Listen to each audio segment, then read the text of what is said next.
శ్రీమాత్రే నమ.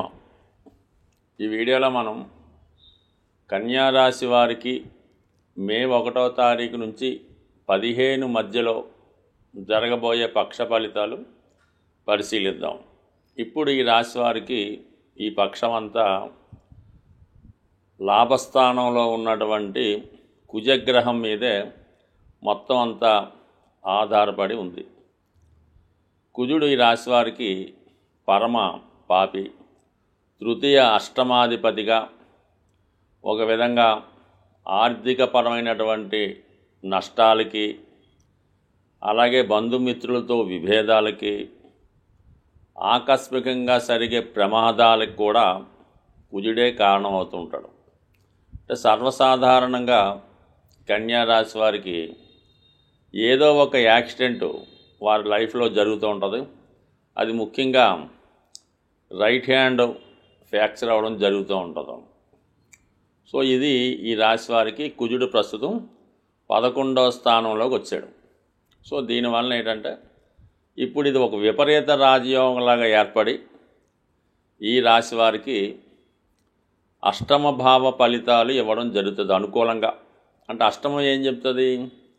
మన యొక్క ఆకస్మికంగా వచ్చే ధనం, అంటే అది ఏదన్నా ఒక లంచం రూపంలో జరగచ్చు, ఒక అదృష్ట రూపంగా మన దగ్గర ఏదన్నా ఎప్పుడో పనికిమాలిని పరమ వాస్తు దోషాలు ఉన్నటువంటి ఒక సైటో ఇల్లో ఉంటే అది ఎవరికో నచ్చి అధిక మొత్తంలో ఒకేసారి దాన్ని కొనుక్కోవడం జరగవచ్చు. లేదంటే మీకు ప్రభుత్వం ఏదైనా ఒక ఇల్లు కానీ ఒక ఇంటి స్థలం కానీ ఇవ్వచ్చు, గ్రాంట్ చేయొచ్చు. ఈ విధంగా భూముల ద్వారా ఆదాయం లభిస్తుంది.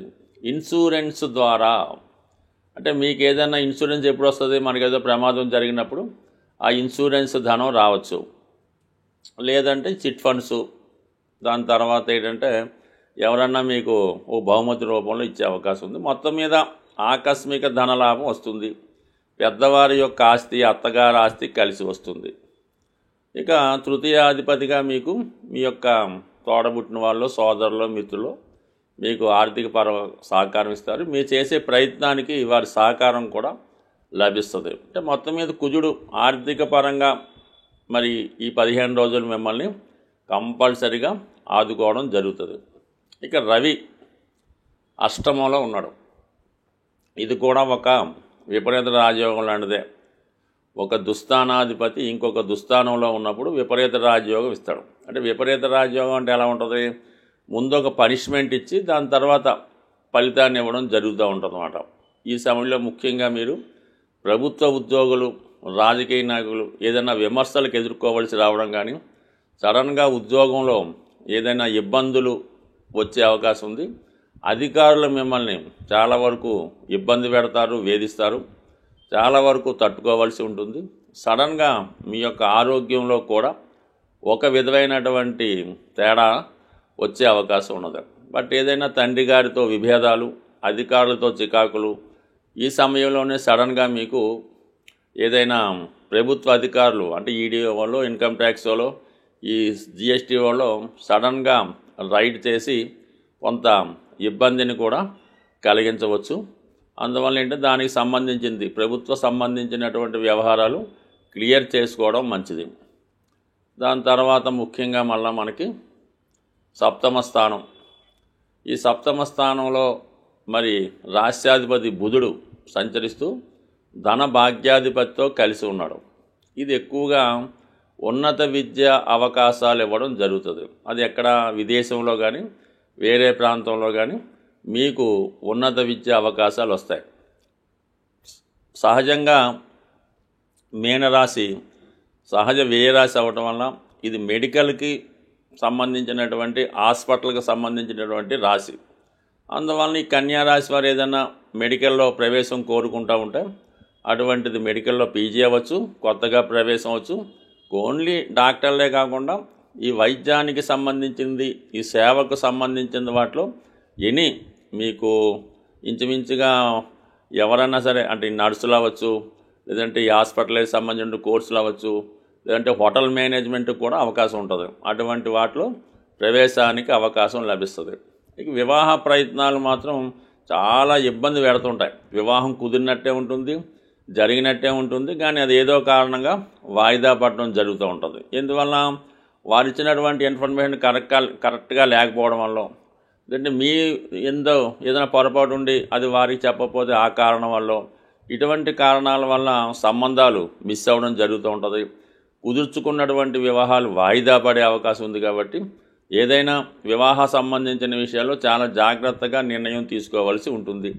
అలాగే ఈ సమయంలో కొత్తగా ఎవరైనా పరిచయం అవుతే వారిని పూర్తిగా నమ్మకుండా ఎంతవరకు ఉండాలో అంతవరకు ఉంటే మంచిది తప్ప, పూర్తిగా కన్యారాశి వారి మెయిన్ ఏంటంటే ఎవరినైనా తొందరగా నమ్మి సర్వం అర్పించి తర్వాత మోసపోవడం జరుగుతుంటుంది. కాబట్టి ఈ విషయంలో చాలా జాగ్రత్తగా ఉండండి.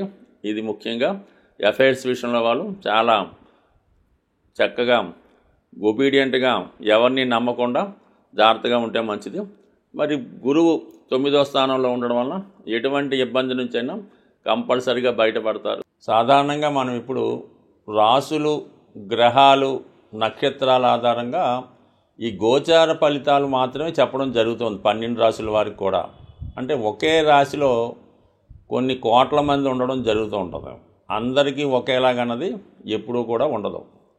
మనం ఇప్పుడు చెప్పిన ఫలితాలు కొన్ని పాజిటివ్ ఉండొచ్చు, కొన్ని నెగిటివ్ ఉండొచ్చు. అయితే ఏంటంటే మీ యొక్క జన్మ జాతకంలో ఆ జన్మ పత్రికలో మీకు ఏదైతే రాసి పెట్టి ఉందో అది మాత్రమే గోచార రీత్యా ఆ ఫలితాన్ని మీరు అనుభవించేలాగా ఈ గ్రహాలు చేయడం జరుగుతూ ఉంటుంది. జాతకంలో లేనిది మనం ఎంత ప్రయత్నం చేసినా, గురువు ఎక్కడికి వచ్చినా కూడా జాతకంలో ఉంటేనే ఆ ఫలితం జరుగుతుంది. ముఖ్యంగా సంతానం, వివాహం ఈ రెండు కూడా పూర్వజన్మ సుకృతం బట్టి, పూర్వజన్మ ఫలితం బట్టి ఆధారపడి ఉంటుంది. అందువలన గురువు 5లోకి వచ్చాడంటే సంతానం కలుగుతుంది, మీరు చెప్పారు కలగలేదు. సప్తమంలో గురువు వచ్చాడు, వివాహం వద్దన్నారు అవ్వలేదు అంటే కుదరదు. ఎందుకంటే మీ జన్మపత్రికలో మీరు పుట్టినప్పుడు ఆ బ్రహ్మదేవుడు మీ జీవితంలో వివాహం రాసిపెట్టి ఉంటే వివాహం జరుగుతుంది, సంతానం రాసిపెట్టి ఉంటే సంతానం జరుగుతుంది. ఈ రెండూ లేకుండా జరగలేదంటే కాదు. అందుకని మీరు మీ యొక్క జాతకాన్ని ఇంకా క్షుణ్ణంగా డీటెయిల్గా తెలుసుకోవాలంటే మీరు మీ యొక్క డేట్ ఆఫ్ బర్త్ టైం ఉంటే మీకు తెలిసినటువంటి జ్యోతిష్కుడు, అంటే ముఖ్యంగా ఎప్పుడూ కూడా మీ కుటుంబం ఒక ఫ్యామిలీలాగా, ఒక ఫ్యామిలీకి ఎలాగ డాక్టర్ ఉంటాడో ఒక ఫ్యామిలీ జ్యోతిష్కుడు ఉంటే వారి దగ్గర చూపించుకుంటే మీకు ఇంకా మంచి ఫలితాలు క్లారిటీగా రావడం జరుగుతూ ఉంటుంది. అంటే మీ యొక్క జన్మజాతకం కేవలం మీ బట్టే కాకుండా మీ భార్య, మీ తల్లిదండ్రులు, మీ తోడబుట్టినవారు, మీ యొక్క సంతానాన్ని బట్టి కూడా మీ జాతకంలో ఉన్నటువంటి గ్రహస్థితులు అప్పటికప్పుడు కొన్ని ప్లస్ మైనస్ కూడా ఇస్తుంటాయి. కాబట్టి మీ యొక్క జన్మజాతకాన్ని పూర్తిగా తెలుసున్న మంచి జ్యోతిష్కుడి దగ్గర చూపించుకొని ఆ విధంగా మీరు ఫలితాలను తెలుసుకుంటే మీ జీవితంలో ఉన్నటువంటి సమస్యలు పరిష్కారం అయ్యే అవకాశం ఉన్నది. సో అలాగే ఏదన్నా జాతకంలో బలం పెరగాలంటే పుణ్య కార్యక్రమాల ద్వారా దైవ బలం పెంచుకునే అవకాశం ఉంది. అంటే ఎవరు ఎక్కువగా మనం దానం చేయడం వల్ల, ఇతరులకి సహాయం చేయడం వల్ల, వృద్ధులకి సహాయపడడం వల్ల మీ యొక్క పుణ్యఫలం పెరుగుతుంది. అంటే ఏదైనా అష్టమం అన్నది మన కష్టాలకు కారణమవుతుంది. మనం చేసే ధర్మాల ద్వారా, డొనేషన్స్ ద్వారా కంపల్సరిగా మీ యొక్క అదృష్టం పెరుగుతూ ఉంటుంది.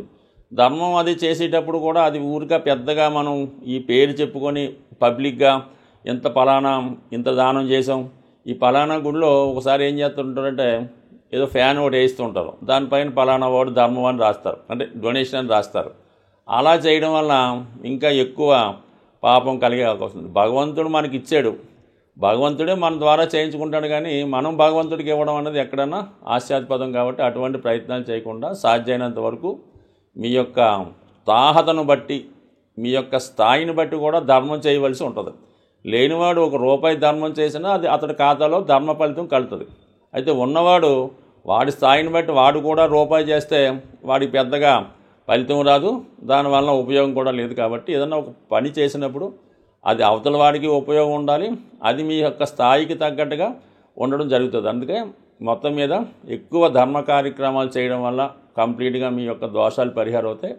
అలాగే మూగజీవులకు కూడా సాధ్యమైనంత వరకు సేవ చేయడం అన్నది మంచిది. స్వస్తి.